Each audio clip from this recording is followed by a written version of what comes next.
64 tol Parung Kuda. Bahkan sebuah mobil yang terperosok ke dalam longsor terus-menerus merosot dan nyaris tertimbun tanah. 3 orang korban sempat terjebak di longsoran. Korban ditemukan 500 meter dari mobilnya terperosok dan diselamatkan segera dilarikan ke rumah sakit. Hingga Kamis siang, pergerakan tanah masih terjadi di lokasi kejadian. 4 unit alat berat yang diterjunkan untuk memperbaiki longsoran terpaksa berhenti karena dikhawatirkan kembali terjadi longsoran. Minibus yang tadinya terlihat jelas kini nyaris tertimbun tanah. Iya, bergeser ke bawah. Terus yang pertama mah di tengah-tengah. Terus yang barusan lihat lagi udah ada di bawah mobil. Iya, kedengar minta tolong di bawah. Kedengar minta tolong. Terus langsung ditolong sama Kang. Iya. Digendong atau di gimana Kang evakuasinya? Kan orang gemuk tuh. Itu aja nyuruh ada yang petugas jalan tol ini. Arus lalu lintas dari Jakarta menuju Sukabumi dialihkan ke pintu tol Cigombong. Dari Sukabumi, Jawa Barat, Budi Setiawan, iNews melaporkan. Selamat sore menjelang malam pemirsa, demikian tadi berita pilihan iNews sore bersama saya Fani Imaniar. Kita awali iNews sore hari ini dengan informasi mengenai Kejagung Republik Indonesia yang memeriksa aktris Sandra Dewi sebagai saksi terkait kasus korupsi PT Timah yang menyeret nama suaminya Harvey Muiz. Hadir sejak pukul 9 pagi hari ini, Sandra Dewi menjalani pemeriksaan selama 5 jam.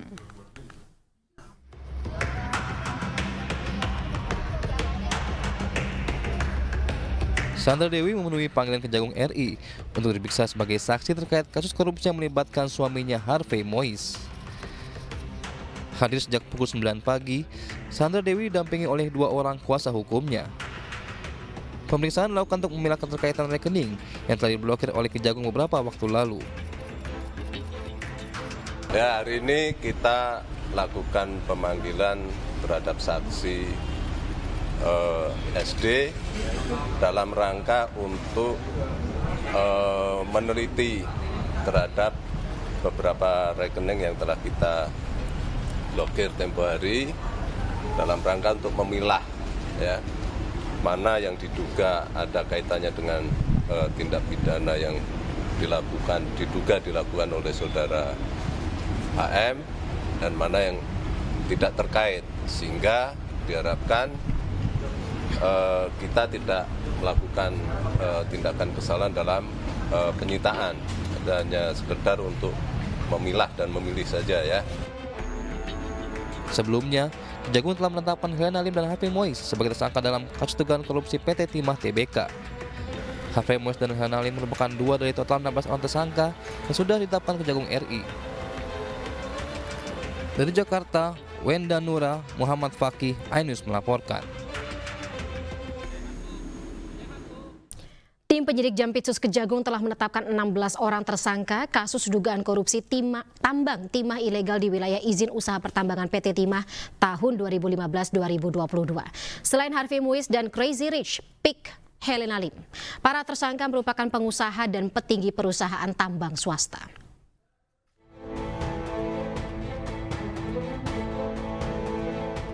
Penyidikan dugaan korupsi tambang timah ilegal di wilayah izin usaha pertambangan PT Timah dan menyeret belasan pengusaha dalam jerat korupsi menunjukkan betapa menggiurkannya bisnis timah ilegal.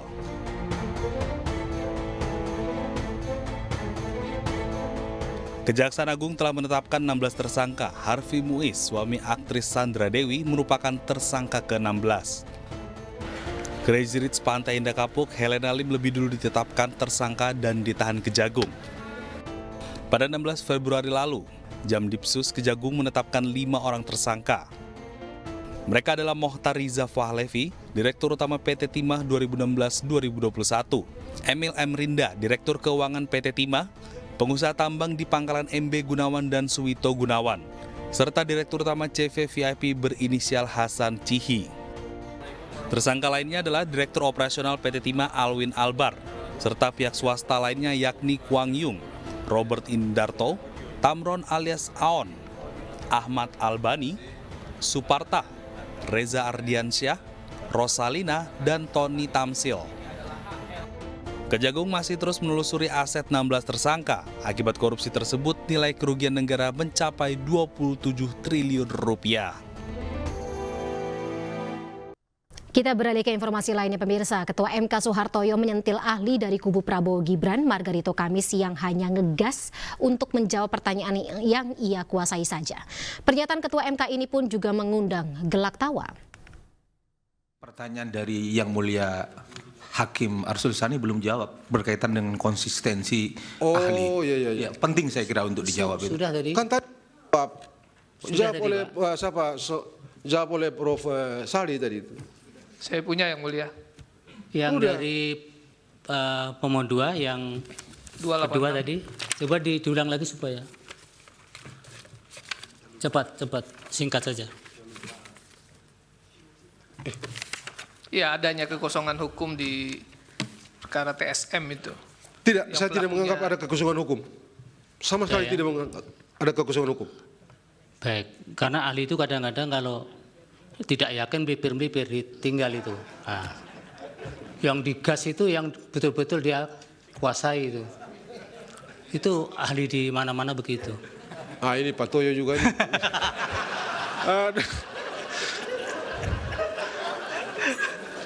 Ini belum tidur Pak Toyo dari jam 3. Oke. Sekarang tadi panggil saya tidur di luar sana. Waktunya sudah habis, jadi tidak ada dialog lagi. Baik. Tapi yang paling penting Pak Margarito, bahwa putusan MK itu satu kesatuan antara pertimbangan dengan amar. Itu supaya publik tahu. Tidak ada lagi waktu untuk membantah itu. Ketua Mahkamah Konstitusi Soehartoyo mempertanyakan kurangnya kelengkapan formalitas Edi Hiaris saat hadir di sidang MK. Dan tidak hanya itu, kuasa hukum Bambang Wijayanto juga keberatan dan mengundurkan diri atau walk out saat Edi Hiaris hadir memaparkan keterangannya dalam sidang MK hari ini. Waktunya untuk paparan bisa 15 menit, nanti dilanjutkan tanya jawab 10 menit. Ya, majelis, karena tadi saya merasa keberatan, saya izin untuk mengundurkan diri ketika rekan saya Profesor Haris akan memberikan penjelasan.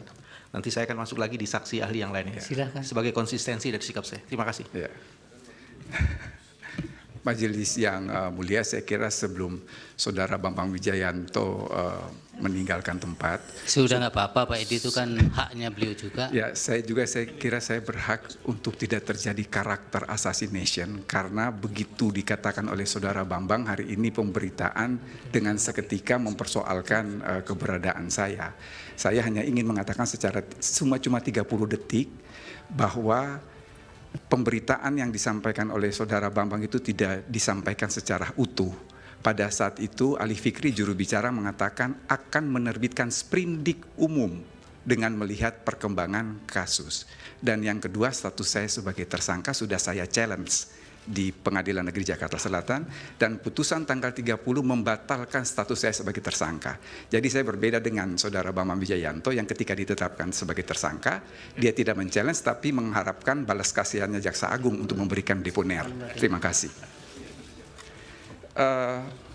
Majelis Mahkamah Konstitusi yang saya muliakan, para kuasa hukum paslon 01 dan paslon 03. Pak Edi, ini Prof, izin dari kampusnya belum ada ya?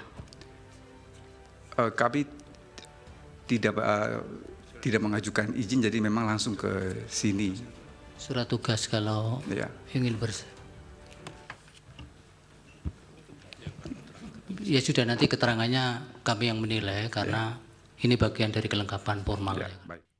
Tim hukum Prabowo Gibran kembali mengatakan penjelasan tim hukum Anies Muhaimin dan Ganjar Mahfud berisi asumsi. Oto Hasibuan menilai keterangan ahli di persidangan juga membantah bahwa penunjukan penjabat daerah yang dituduhkan untuk memenangkan Gibran pun tidak terbukti. Selama ini kan dinarasikan ya bahwa adanya PJ penjabat ya yang ditunjuk menjadi kepala daerah di daerah ini dinarasikan oleh pihak pemohon seakan-akan itu adalah suatu upaya untuk memenangkan Gibran dan Prabowo Gibran. Tetapi ternyata asumsi-asumsi yang mereka buat itu tadi terpatahkan. Kenapa? Terbukti ahli menerangkan bahwa di Aceh itu ternyata baru kita tahu juga penjabat-penjabat itu, PJ itu paling banyak di Aceh. 23 dari 24 jumlah PJ, ya, penjabatnya. Ternyata 02 kalah di sana. Ya kan? Demikian juga di Bengkulu. Paling banyak itu PJ di sana. Ya. Kemudian juga di Sumatera Barat gitu ya. Jadi ini membuktikan bahwa tuduhan mereka itu tidak benar, patah gitu loh. Jadi hanya asumsi-asumsi saja. Narasi-narasi kecurigaan, oh kami ini kalah karena Pak Presiden nunjuk pejabatnya di sana. Tapi ternyata terbukti seperti itu, tidak ada. Dan kemudian juga di luar negeri juga nggak ada pejabat ya. Di luar negeri juga nggak ada pejabat, nggak ada PJ gitu kan. Ya, nggak ada bansos, nggak ada PJ, ya tetap aja juga menang 02-nya gitu loh. Jadi ini ya kita pikir ya yang harus kita pahami, jangan sampai ada lagi narasi-narasi yang menyudutkan Pak Presiden ya tentang adanya PJ, ada bansos. Nah soal bansos mungkin besok akan lebih jelas dan PJ juga nggak akan jelas. Nanti akan dijelas sesi 2. Kita akan jelaskan lagi. Ketua Tim Hukum Ganjar Mahfud Todung Mulya Lubis menyatakan proses pemilu tidak bisa dipisahkan dari pra-pencoblosan, pencoblosan, dan pasca pencoblosan. Jika proses tersebut tidak dilakukan, akan membuat kewenangan Mahkamah Konstitusi menjadi sempit dalam persidangan sengketa Pilpres 2024. Nah, dari beberapa hari sidang, satu isu yang paling menonjol ke depan adalah kewenangan MK dalam menangani sengketa Pilpres. Kutubnya ada 2. Kutub pertama selalu fokus pada kewenangan MK yang sempit dalam konteks penghitungan suara, perbedaan perolehan penghitungan suara. Nah, kami menolak ya argumentasi itu. Kenapa? Karena proses Pilpres, pemilu itu tidak bisa dipisahkan dari proses pra-pencoblosan, ya, pencoblosan dan pasca pencoblosan. Oleh sebab itu, kami meminta Mahkamah Konstitusi melihat itu secara holistik. Dan kedua, ada persepsi yang sempit, yang salah kaprah bahwa persoalan TSM itu tidak ditangani oleh MK. Dia ditangani oleh Bawaslu. Ini juga salah kaprah. Kami tetap melihat bahwa persoalan TSM itu merupakan bagian dari kewenangan MK. Kalau kita membaca pasal 22E Undang-Undang Dasar 45 dan pasal 24C ayat 1 Undang-Undang Dasar 45. Kita mesti kembali ke sana sebagai hukum dasar kita. Nah, saudara-saudara, ya, dalam konteks ini tadi ada ahli yang menjelaskan dan memaksakan ya, proses pembuktian pidana dalam proses pembuktian sengketa Pilpres. Menurut saya itu persepsi dan imposisi pemaksaan yang keliru, yang salah ya. Dan ini diakui sebetulnya juga oleh Ketua Majelis. Karena Ketua Majelis sudah mengatakan bahwa ya tidak mungkin ya imposisi pembuktian pidana itu dilakukan dalam proses sengketa Pilpres ini. Kalau menerapkan asas pembuktian pidana yang beyond any reasonable doubt, tidak mungkin bisa terbukti. Tapi keadilan konstitusional itu mesti dicapai. Kita mesti peroleh itu keadilan substansial dan keadilan konstitusional itu. Dan itu tidak mungkin hanya dengan pembuktian pidana yang satu pihak ya, yang one sided, yang diimpose. Oleh sebab itu tadi perdebatannya cukup tajam dan menurut saya Saudara Edi ya, harus melihat secara lebih global ya apa yang terjadi dalam Pilpres yang kita hadapi ini. Tadi dia mengutip buku How Democracy Die. Ya, itu buku yang bagus. Bagaimana demokrasi mati sudah. Nah, demokrasi mati itu tidak semata-mata oleh penguasa otoriter. Demokrasi mati itu dilakukan dalam banyak negara oleh penguasa yang dipilih secara demokratis. Nah, bagaimana demokrasi dibajak untuk membunuh demokrasi? Nah, kalau Mahkamah Konstitusi tidak diberikan kewenangan untuk mengadili dan memeriksa pelanggaran-pelanggaran, kecurangan-kecurangan dan kejahatan-kejahatan demokrasi yang terjadi, meski itu dilakukan oleh pemerintahan yang terpilih, kita tidak akan maju-maju. Kita bukan saja akan berjalan di tempat, tapi kita Tim hukum Timnas Amin, Refli Harun menyatakan semua ahli yang diajukan paslon 2 rontok di persidangan. Hal ini terlihat dari jawaban hakim yang meminta kualitas pembuktian bukan hanya dari kuantitas. Jadi kawan-kawan semua, hari ini saya bahagia lagi ya.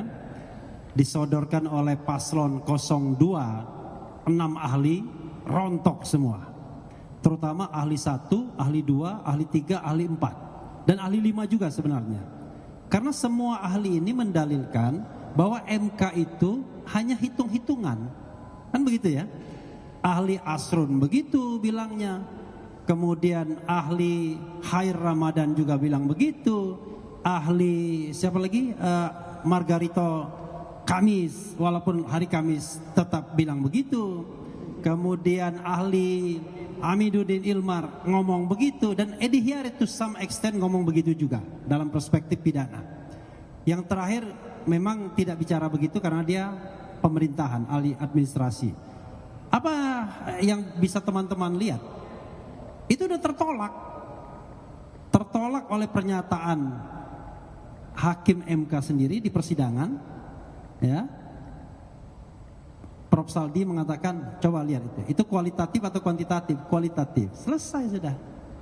Yang kedua adalah, ternyata selama ini dalam sengketa Pilpres, MK itu tidak pernah mengabaikan yang kualitatif.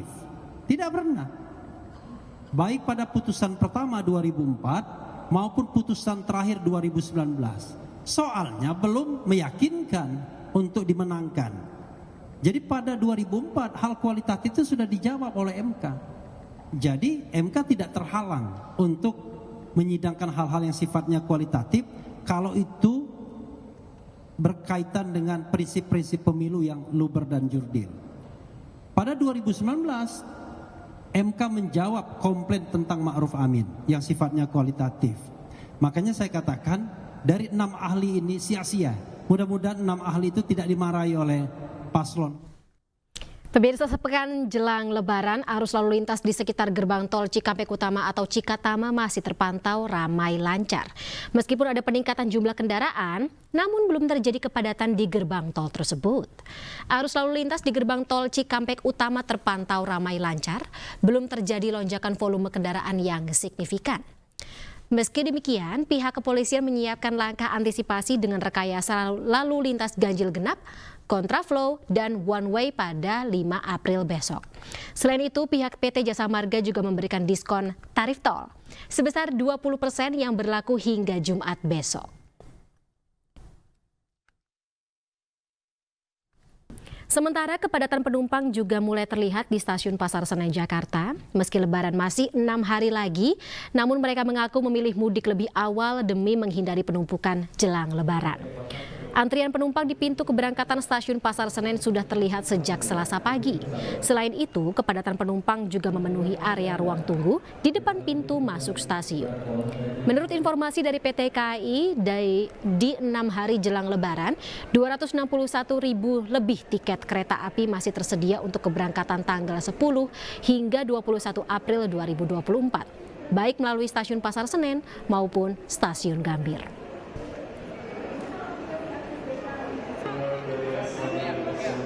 Dan kita sama-sama akan mengetahui bagaimana situasi terkini pantauan arus mudik Lebaran 2024 saat kami sudah terhubung dengan rekan Jen Cahyani di stasiun Pasar Senen Jakarta dan Aulina Iyasha di gerbang tol Cikampek Utama. Baik, rekan-rekan, selamat sore. Saya ke Jen terlebih dahulu. Jen, mungkin bisa digambarkan bagaimana kepadatan dari para penumpang, ratusan ribu lebih penumpang yang mungkin saat ini menggunakan kereta api sebagai transportasi utama mereka untuk mudik.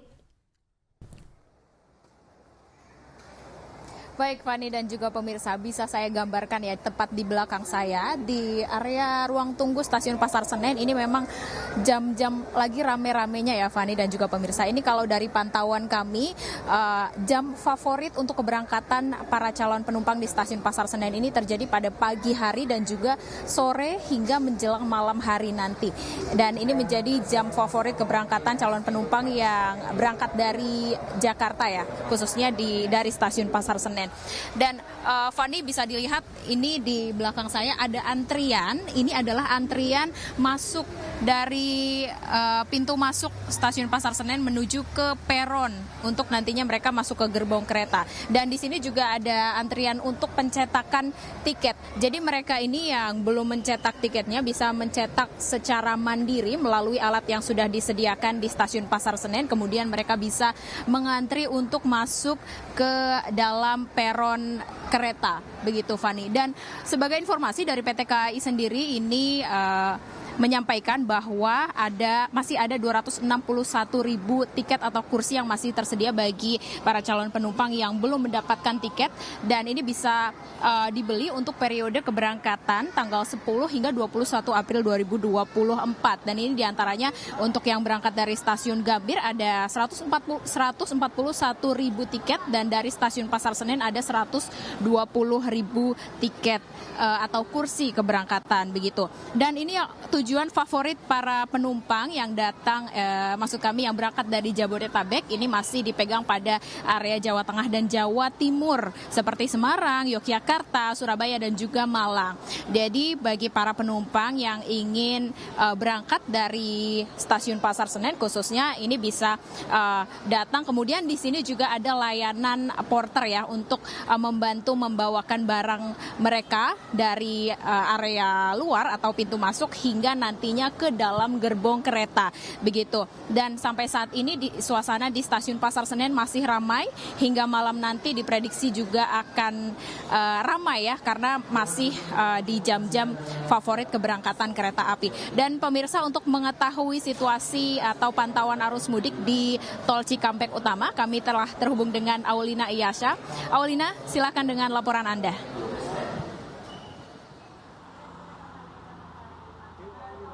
Ya baik, terima kasih Jan atas laporan Anda dari Stasiun Pasar Senen, Jakarta.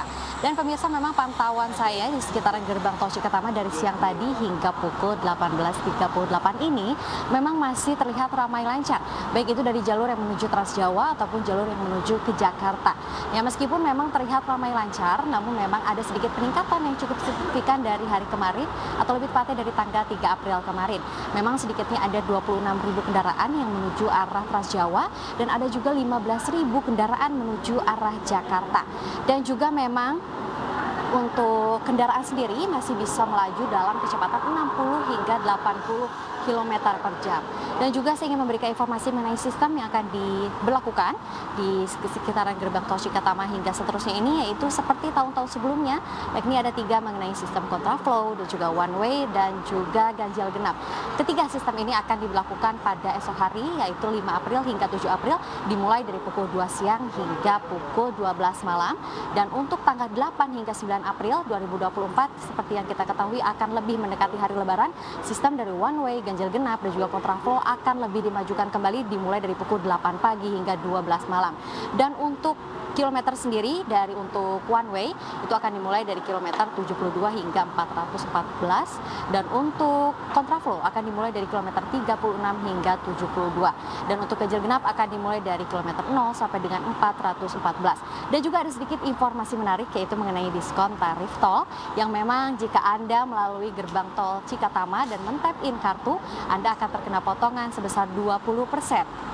Dan ini pun berlangsung mulai dari tanggal 3 April hingga esok 5 April 2024 saja pemirsa. Dan juga saya sedikit ingin mengulas mengenai arus lebaran dari tahun ke tahun ya pemirsa, lebih tepatnya dari tahun 2022, karena seperti yang kita ketahui dari tahun 2020 hingga 2021 sempat dilanda COVID-19 dan akhirnya menyebabkan penyekatan atau adanya larangan mudik dari pemerintah kepada masyarakat Indonesia. Dan dari tahun 2022 berdasarkan informasi dari Kementerian Perhubungan ada sekitar 85 juta orang yang melakukan mudik lebaran, dan berikut tahun di 2023-nya pun lebih tinggi lagi, yaitu sekitar 123 jumlah pemudik, dan di tahun 2024 ini diduga akan lebih besar lagi, yakni sekitar 193 juta pemudik. Kembali ke Fani. Baik, Aulina Iyasha melaporkan dari gerbang tol Cikarang Utama atau Cikatama, dan sebelumnya ada Jen Cahyani yang melaporkan langsung dari Stasiun Pasar Senen, Jakarta. Selamat kembali bertugas kawan-kawan, jaga kesehatan, jaga aman selalu. Selamat malam. Kita ke informasi berikutnya pemirsa, 12.000 lebih personil gabungan TNI Polri dan stakeholder terkait diterjunkan pada operasi ketupat Candi 2024 untuk pengamanan dan pelayanan arus mudik lebaran. Sejumlah sarana dan prasarana telah disiapkan untuk kelancaran dan kenyamanan para pemudik.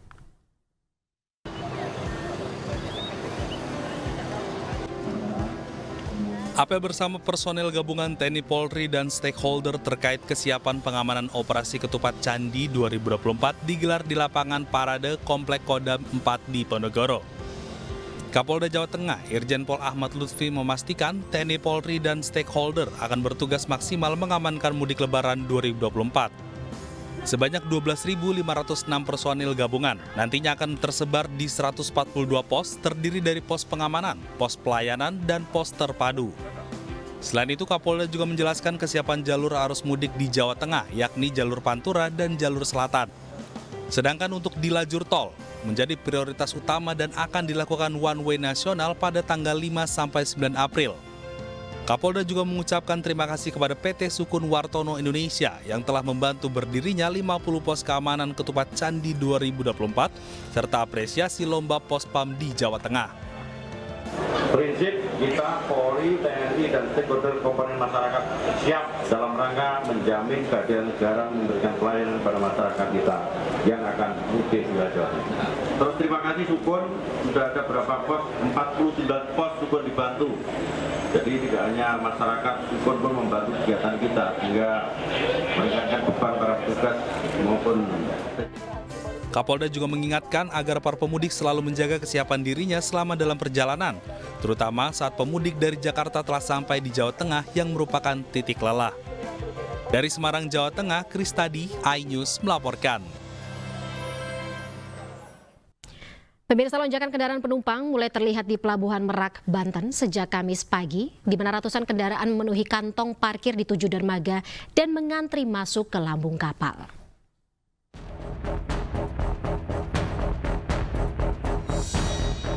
Lonjakan penumpang kapal feri di Pelabuhan Merak, Banten mulai memenuhi kantong-kantong parkir di 6 dermaga reguler dan 1 dermaga eksekutif. Sejumlah penumpang tampak antri menunggu masuk ke lambung kapal sejak Selasa pagi. Untuk mengantisipasi lonjakan penumpang jelang Lebaran 2024, PT ASDP Indonesia Ferry Merak telah membuka 3 pelabuhan sekaligus, yakni Pelabuhan Merak, Pelabuhan Pelindo Ciwandan, dan Pelabuhan Bojonegara. PT ASDP juga meminta para pemudik membeli tiket minimal 1 hari sebelum keberangkatan demi menghindari kemacetan. Untuk kesiapan kami yang ada di Pelabuhan Merak, kita mengoperasikan 7 dermaga. Dari 7 dermaga, 1 dermaga untuk dermaga kapal ekspres dan 6 yang lainnya untuk dermaga reguler. Meski demikian, tren penumpang kapal feri jelang Lebaran di Pelabuhan Merak, Banten menurun jika dibandingkan tahun lalu. Hingga H-6 Lebaran, tercatat kendaraan roda 2 yang menyeberang turun sebesar 53%, dan kendaraan roda 4 turun sebesar 27%. Dari Cilegon, Banten, Iskandar Nasution, iNews melaporkan. Kita beralih ke informasi lainnya pemirsa, Pertamina kembali menggelar program mudik asyik bersama Pertamina 2024. Total ada 4.000 pemudik yang terbagi dalam 86 unit bus program mudik asyik tahun ini. Kita akan menghitung mundur dari 100, 3, 2, 1. Sebagai bentuk apresiasi kepada masyarakat, Pertamina kembali menggelar program mudik asyik bersama Pertamina 2024. Pertamina menyediakan 4.000 kursi dengan 17 kota tujuan. Beberapa di antaranya Cirebon, Tasikmalaya, Semarang, Yogyakarta, Surabaya, dan Malang. Direktur Sumber Daya Manusia Pertamina, M. Eri Sugiharto mengungkapkan sejumlah peserta mudik asyik bersama Pertamina 2024 mencapai 4.000 pemudik. Angka ini meningkat hingga 33% dibandingkan tahun 2023 yang saat itu sebanyak 3.000. Kami kan menyiapkan beberapa fasilitas ya, terutama ada musola, kemudian kita juga fasilitas kesehatan, ada dokter dari IHC, kemudian ada juga souvenir dan tentunya bis yang nyaman ya kita. Adapun mudik bersama telah menjadi program rutin Pertamina. Keunggulannya, seluruh pemudik mendapat asuransi perjalanan dari Tugu Insurance, anak perusahaan Pertamina. Pertamina itu sampai di minggu ketiga atau tanggal 21 April. Jadi semua orang udah kerja, kita masih menyiapkan satgasnya. Jadi orang-orang yang memang baliknya ke Jakarta atau ke tempat-tempat bisnis lainnya itu rada telat, kita masih bisa menyiapkan untuk satgas Ramadan dan Idul Fitrinya. Selain itu, Pertamina juga memastikan seluruh ketersediaan bahan bakar aman selama mudik. Masyarakat diimbau tidak khawatir dan menikmati perjalanan mudik dengan nyaman dan aman. Dari Jakarta, Muhammad Zulhilmi, Rizky Solehudin, iNews melaporkan. 12.000 lebih personil gabungan TNI Polri dan stakeholder terkait diterjunkan dalam operasi ketupat Candi 2024 untuk pengamanan dan pelayanan arus mudik Lebaran. Sejumlah sarana dan prasarana juga telah disiapkan untuk kelancaran serta kenyamanan para pemudik.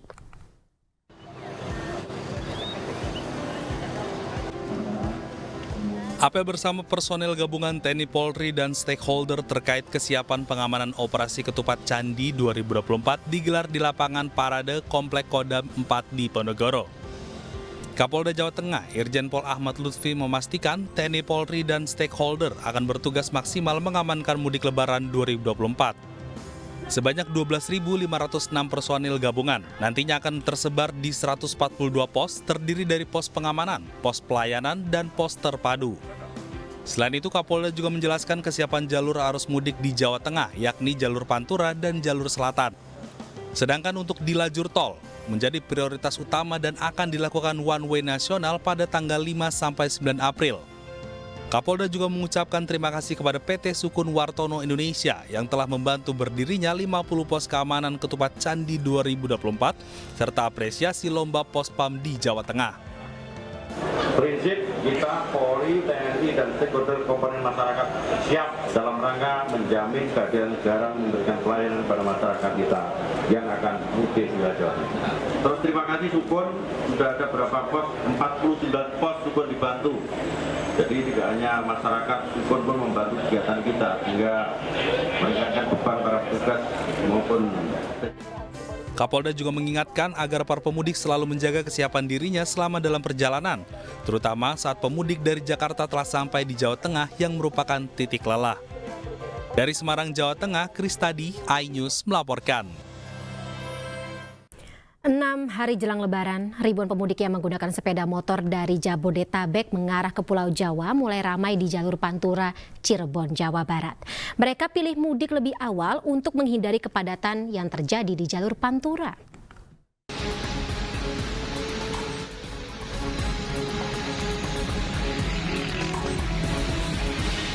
Ribuan pemudik sepeda motor dari arah Jabodetabek mengarah ke Jawa Tengah mulai melintasi jalur persimpangan Pleret Weru, Kabupaten Cirebon, Kamis pagi. Pemudik memilih mudik lebih awal guna menghindari kemacetan di jalur Pantura yang biasa terjadi saat puncak arus mudik. Namun, masih banyak pemudik yang mengabaikan keselamatan dengan membawa barang berlebihan serta membonceng istri dan anak. Purworejo, Jawa Tengah. Dari mana? Dari Jakarta. Dari Jakarta jam berapa? Jam 3:30. 3:30. Kenapa sih memilih mudik malam hari itu? Biar nggak macet aja di jalur Karawang Cikarang. Oh, jalur Karawang. Ya. Tadi jalanan gimana? Lancar nggak? Sementara ini lancar. Masih lancar? Ya, masih lancar. Oh, kenapa mudik lebih awal ini? Ya, biar nggak macet. Peningkatan jumlah kendaraan pemudik yang melintasi jalur Pantura Cirebon diprediksi akan terus meningkat pada puncak arus mudik jelang 3 hari sebelum Lebaran. Aparat kepolisian juga mengimbau agar para pemudik sepeda motor tidak membawa barang berlebihan.